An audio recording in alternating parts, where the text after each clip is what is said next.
In this video I'm taking a look at the Tamron 18 to 400 mm ultra zoom lens that is available for Canon and Nikon crop sensor cameras. This is the same lens that I talked about way back in October. At that point the lens had just came out. I just obviously bought it, received it and used it for about 3 to 4 hours maximum. What I'm going to do is take a look at this lens again. That last video wasn't brilliant, so I'm going to delete that video before I upload this one. Because of that, I'm going to split this video into a couple of different sections. Next, I'm going to talk through some of the physical basics of this lens, and I'll show you closer up pictures so you can see the parts of the lens that I'm talking about. I will then let you see many of the photographs. Some of them I've already put up on YouTube on separate videos, but some of the photographs that I've taken using the lens, and I'll discuss my thoughts on using it as well while I'm showing you those images. I will then give my overall thoughts on the lens. Would I recommend it? What is it best suited for? And just a couple of general thoughts to wrap up this video. The physical basics of this lens. First of all, it comes with a lens hood. I haven't really used that. The only other one I have is with my Sigma 2.8. I haven't really used them. Perhaps that's something that I could look at doing this year. If I have the opportunity, there's a few things when it comes to photography that I want to do, but I'll maybe discuss that another time, because I don't want to take up too much time in this video talking about that and going off track. This lens then, well, first of all, it is a substantial lens. Approximately 712 grams according to all the specifications. You do feel a good weight in your hands as you'd expect to, although it feels very well built. The case is obviously plastic, as you can see, but it's very good build quality, very smooth, no problems really in that regard. It does feel very good. This lens, well, first of all, it stands around about 6 inches tall when it's at minimum focal height, and around about 9 inches when it's zoomed out to the maximum 400 mm focal distance. This lens has 3 switches and 2 rubber rings on it, all of which I will discuss in a moment. Firstly, the lens on this, you can see I have the lens cap on, but you can see also the picture of the lens. The lens itself is 3 inches in diameter, 3 inches across from end to end. I don't know where it sits when it comes to physically being a wide angle lens, but the lens is actually wider than I thought it would be. Even after looking at photos of it, obviously before I bought it, and in the process of buying it, I didn't expect it. It's not hugely wide now when I look at it, but it is surprisingly wide. Looking at that lens, I mean, like I said, I don't know where it physically sits and exactly how wide a diameter is required to be known as a wide angle lens, but it is pretty wide in my opinion. The mount on this camera is a metal mount, as you can see here, and I'm putting up pictures and recording this. I'm not entirely sure where exactly you can see them, but you can take a look at them, because if this is not close up enough, I'll put the pictures of the various sections that I'm talking about. So this is a metal mount on this lens. The metal mounts are obviously better for weather and dust sealing. Very easy to attach this to the camera. My camera, as always, is a Canon 1200D. The way that you attach it to your camera is that there is a white dash near the bottom of the lens right next to the mount. For my 1200D, you line that white dash up with the red dot on the camera mount, and then if you're facing the camera, turn it clockwise, and even 5 months on, it's always felt very firm and very securely attached to the camera. The 3 switches, and here's where I'll show you definitely show you the photographs of this. There are 3 switches on this lens. two of them right next to each other, and that is the VC and focus switches. Now, the first one, the VC switch, that is what Tamron call vibration compensation, otherwise known as image stabilization. You have the option of having that on or off. Next to that is the focus switch. The option there is obviously between auto and manual focusing. This may seem a little bit of an obvious point to make, but I will make it. These two switches work independently of each other, so if you want vibration compensation on in manual focus, or have it off with autofocus, or have it on with autofocus, you can have it whichever your preference are, whichever your technique is best suited, whatever your preferences really are when it comes to using this lens. That's what you can do. It is entirely up to each individual. The rubber rings on this, you can see there, and you can see it. I'll probably put the picture up closer so you can see. There are two rubber rings on this lens. There is the bigger, wider rubber ring, which is the zoom ring, which you can use to extend your lens to whichever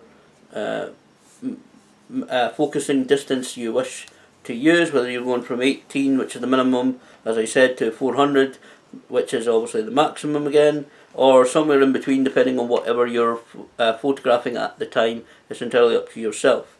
The other rubber ring near the top of the lens, just under where it extends, is the focus ring. That's what you use if you're manual focusing, or that's what moves about if you're using autofocus.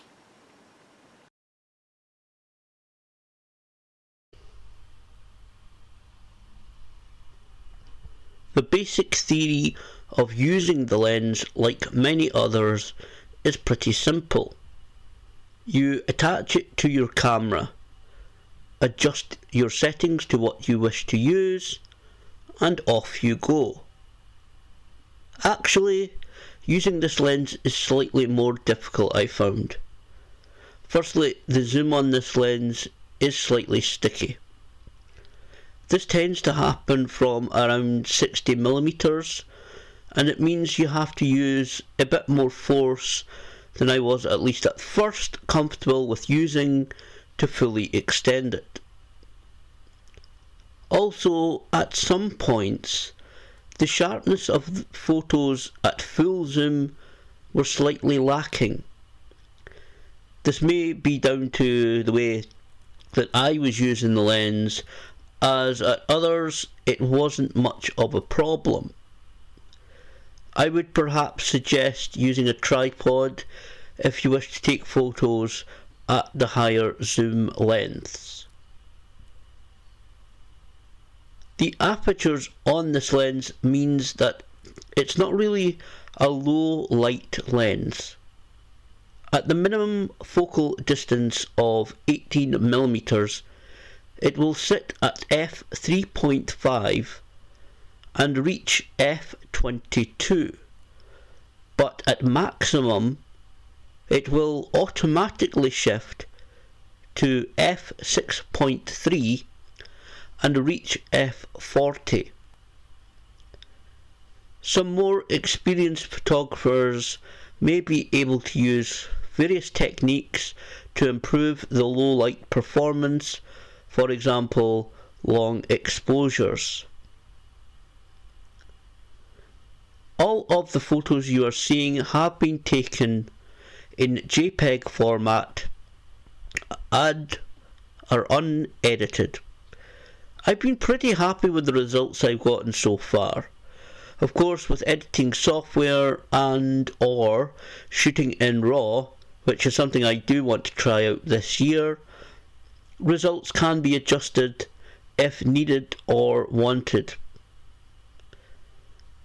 The lens does start to feel heavy after a few hours use, but as I said about using it at longer focal distances, a tripod can take care of that as well. The image quality that I have generally been achieving, I'm pretty happy with. The lens works best in good light, and I think I've been able to capture some really good photos with this Tamron 18 to 400mm lens in these past 5 months.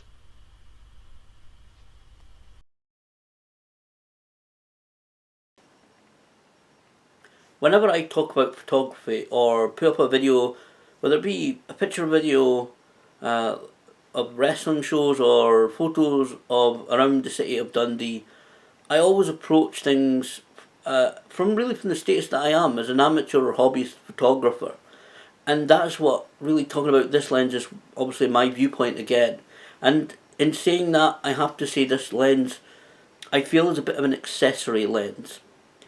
It's a very expensive lens which will certainly put off or prohibit a lot of people who are also amateur or hobbyist photographers from buying. And I know there are far more expensive lenses out there that, a lot pricier lenses. I've looked at lenses and different cameras recently for different reasons, and there are some very, very expensive pieces of equipment out there.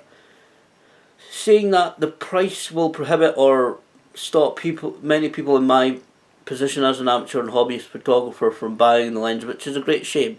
And I've said before that it seems to be a recent thread of my videos that I keep saying, as newer and newer technology comes out, the older technology comes down in price, and that's my hope with this lens, that it does become more affordable and therefore more available to people, because it is a great little lens. What would be, or what is, the main selling point of this lens? Well, it's very simple, it's very basic. If you haven't already guessed, it's the minimum to maximum focal distance achievable with this lens.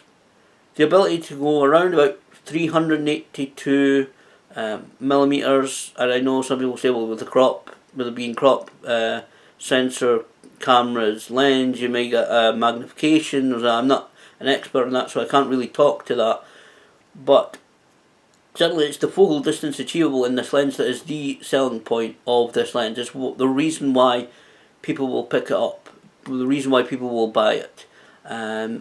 Looking at certainly the advertising blurb when it came out, and looking at several different lenses recently, like I said, it seems to be very rare that a lens can go that particular distance.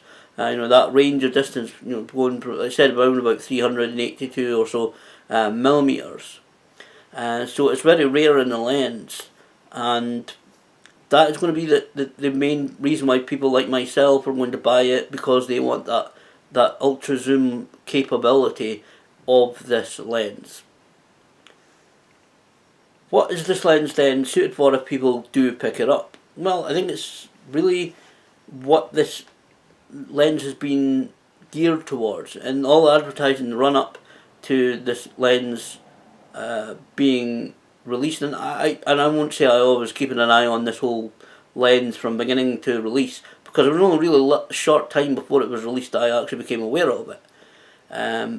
But certainly the advertising there was regarding wildlife and travel photography, and that is, I think, what this lens is best suited for. As I said in the image review, it's not a low light lens due to the apertures, but if you're out and about in good daylight or bright lights somewhere, somewhere there's decent, very, very decent lighting, then this lens does a good job. I've been very happy with the images that I've been able to take with it so far. I've taken it all about Dundee, as you saw in the images, right across the city, to Camperdown Wildlife Park, to Lochee, and various different places with this lens. And this is a great travel lens as well. I wished that I had this sort of lens with me in New York about 18 months ago. I could have got some different angles, some more zoomed in shots of different say, buildings or landscapes. I didn't have a huge amount of time to just start to turn and wander around and take photos. A lot of the photos I took were on the go. But somewhere like New York is a great place. I mean, for anyone who's been there, and especially any photographer, you can't help but get some good photographs in New York, some excellent photographs in New York. And I'm very happy with some of them. But if I'd had this lens with me at that point, I could have got some different angles. Like I said, some zoomed in shots, some just different kind of looking shots, and I would have loved it. But certainly, if going on holiday somewhere like New York or Australia, even somewhere that's even perhaps somewhere in Spain, like I don't know, Benidorm or Barcelona or somewhere that's kind of just what's a common holiday destination these days. I think this would be a good lens, especially like I said if it's decent daylight. Which if you're going somewhere it's summer, it usually is. But if you're going somewhere travelling about, I think this is a good lens to actually use. So would I recommend this lens? Well, yes, if you haven't guessed already, I would. I keep saying again about the price of electronics, things coming down, whether it be cameras, lenses, different laptops, whatever it is. You know, the older, as the newer stuff comes out, the older stuff will come down in price, and I would certainly say that also to that there are some companies where technology is at a stage now where like many people will think when they think cameras, they'll think these days they think of almost the kind of golden three of Canon, Nikon, and now Sony. But companies like Sigma or Tamron are bringing out good lenses. They're bringing out decent quality lenses that you can buy, and you get some great results from them. So if somebody was to say to me that they have the money, they're seriously looking at the Tamron 18 to 400mm lens, I would say yeah, go ahead and buy it, because I've been very pleased with the results so far, and I've not even really used any editing software with my images. I keep shooting JPEG, and again RAWs, and I got another thing I might try this year, processing some pictures and maybe putting some out with just different effects, adjusting the pictures in a different way rather than kind of enhancing them, just putting different effects on them. Maybe that's something to do later in the year. But I've been very happy with the Tamron 18 400mm. A couple of problems like I talked in the image review, but that again that may be down to me. But overall, been very happy with it.